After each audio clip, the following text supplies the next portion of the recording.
benar itu adalah posisi tangan jam 9 di sini dan jam 3. Atau kalaupun masih kurang nyaman, itu di posisi 10 dan 2. Jadi coba diperhatikan. Ini gunanya apa? Nanti ada hubungannya dengan teknologi.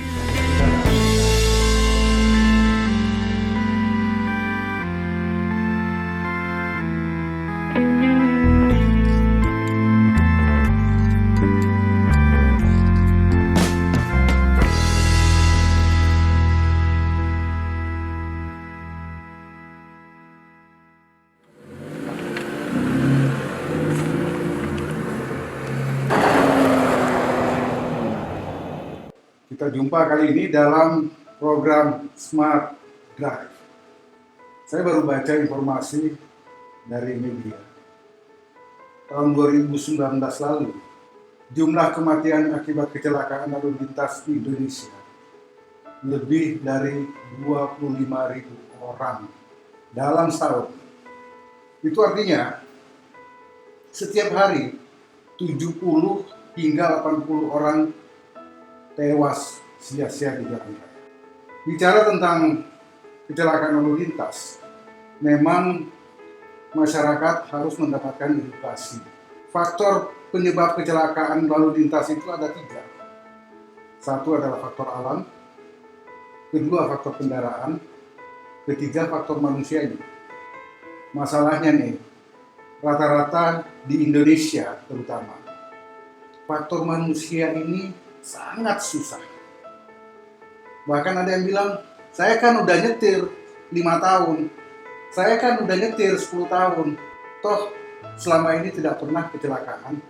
Memang kecelakaan ya nggak boleh diharapkan, tapi adalah tugas kita untuk meminimalisir atau mengeliminir kemungkinan terjadinya kecelakaan yang membawa fatalitas.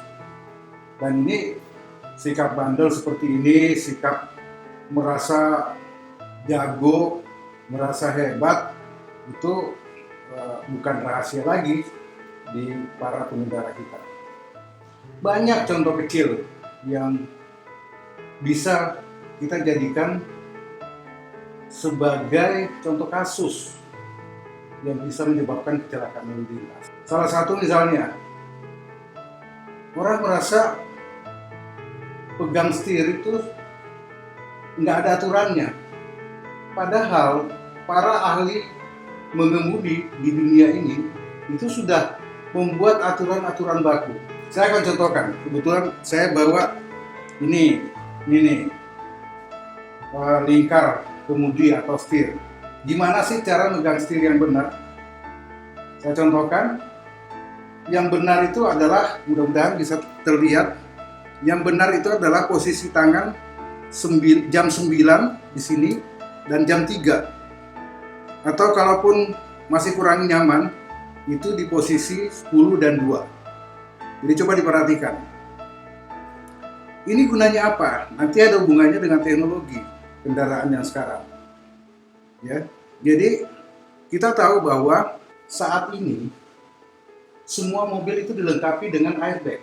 Airbag ini didesain untuk menyelamatkan para pengendara, terutama pengemudi, bila terjadi accident, terutama tabrakan. Tapi harus diingat bahwa airbag juga bisa menjadi pembunuh. Loh, kok bisa? Ya bisa. Contohnya gini, karena salah menaruh tangan atau pegang setir, kita mungkin kadang melihat ada orang pegang setir gini, sambil santai, relax. Nah, kita nggak minta ya, kalau tiba-tiba terjadi kecelakaan, tabrakan, mobil Anda dilengkapi dengan airbag. Airbag itu akan mengembang atau meledak dan mungkin tidak terbayangkan kecepatan airbag ketika mengembang keluar dari setir itu bisa mencapai 300 km per jam. Nah, bayangkan kalau kita lagi pegangnya begini, tiba-tiba kita nggak minta nih, tabrakan, airbagnya ngembang. Apa yang terjadi? Tangan ini akan kedorong dengan keras, dengan kecepatan 300 km per jam. Nah, kalau pada saat terjadi, Anda itu, contoh aja ya, pakai jam tangan Hello Kitty. Apa yang terjadi? Karena ini ditekan dengan kecepatan 300 km per jam, tangan kita itu bisa mendarat di jidat. Akhirnya ada stempel Hello Kitty di jidat. Saya nggak bercanda nih, ini bisa terjadi. Contoh lain yang kadang tidak disadari adalah ada juga yang pegang setir sambil santai, dia begini, posisi tangan lurus, relax katanya, sambil satu tangan. Ini apa bahayanya? Kalau tiba-tiba terjadi tabrakan, tangan kita itu nggak ada kelenturannya. Akhirnya akan menyebabkan cedera pada tulang siku, karena dia langsung kedorong. Kalau mau coba, kepalkan tangan lurus, minta salah satu teman untuk tiba-tiba ngedorong dengan cepat seperti ini, pasti akan terasa ngilu. Nah, itu kalau dengan kecepatan tinggi terjadi, kita akan cedera tulang. Ini contoh aja. Dalam mengemudi sebenarnya, itu dikatakan bahwa pekerjaan mengemudi itu full time job. Artinya memang kita tidak bisa membagi perhatian dengan kegiatan yang lain. Ya kalau lagi nyetir, ya nyetir. Jangan sampai perhatian kita itu terbagi ke pekerjaan lain. Misalnya sambil nelpon, ya. Atau yang ibu-ibu, yang cewek-cewek sambil nyetel kaca spion pakai lipstick. Kenapa dikatakan full time job juga? Bisa dibayangkan bahwa menurut penelitian, orang mengemudi setiap dia bergerak 200 meter, itu otaknya memerintahkan untuk bisa terjadi 25 kali mengambil keputusan. Apa maksudnya?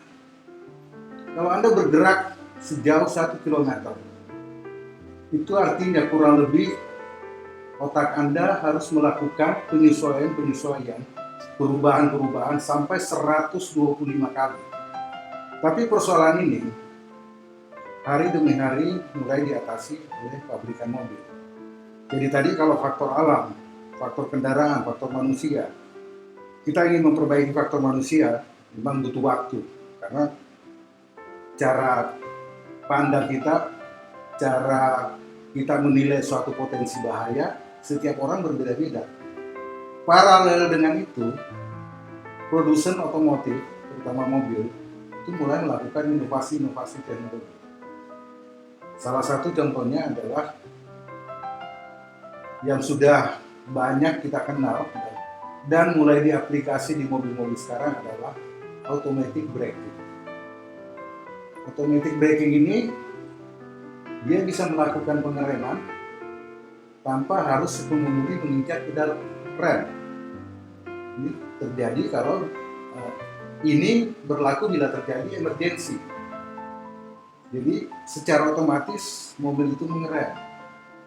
Tapi teknologi juga ada batasnya. Untuk sementara ini, yang umum automatic braking ini itu hanya berlaku ketika mobil melaju dengan kecepatan maksimum 35 km per jam. Jadi kalau lebih dari itu, tetap ada fungsinya. Tapi besar kemungkinan tetap terjadi tabrakan. Cuma dengan automatic braking, fatalitas yang ditimbulkan atau efek yang ditimbulkan tabrakan itu bisa direduksi, bisa diminimais. Misalnya kalau tadinya yang ditabrak harusnya mati, mungkin cuma cedera berat. Yang harusnya cedera berat, mungkin cuma luka ringan. Begitu seterusnya. Nah, bagaimana teknologi ini bekerja? Ayo, kita tonton video ini.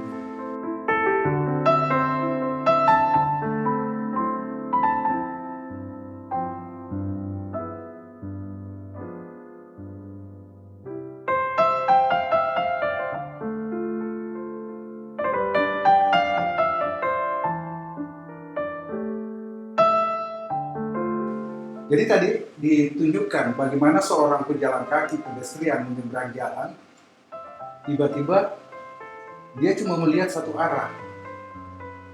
Dia langsung menyeberang dan ada mobil yang melintas, untung kecepatannya nggak terlalu tinggi, sehingga automatic braking ini bekerja.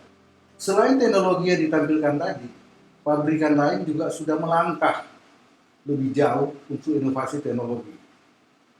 Yang sekarang sedang ramai adalah apa yang disebut dengan autonomous driving. Jadi mobil bisa jalan sendiri, nggak perlu disetir. Nah, kalau ini sudah 100% mobil seperti itu, ya nggak usah belajar nyetir lagi. Nggak ada lagi sekolah mengemudi. Karena yang ngatur semua adalah komputer yang ditanam di mobil itu. Ini dia contohnya. As an overall system, the Highway Pilot enables autonomous and comfortable driving from the moment you enter the highway until exit. Keeping distance, maintaining the lane, following the relevant speed limits, even changing lanes and overtaking.